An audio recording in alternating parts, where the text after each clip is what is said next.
अंगनवा जानू बैठतो लगनिया टूटतो पारनवा तपी लाई दी हो पानिया तले नस में जहरिया के सुई आगे जानू देखी हो तो धुइया लहर पानी भरई तो कुइया में जानू देखी हो तो धुइया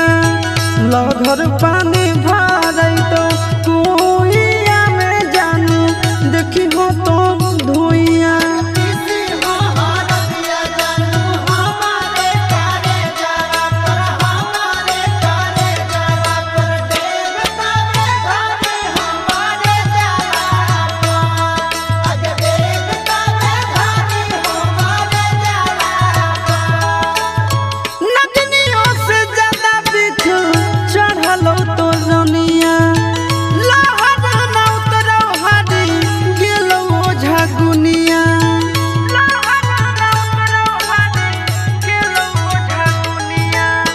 नगनियों से ज्यादा दिख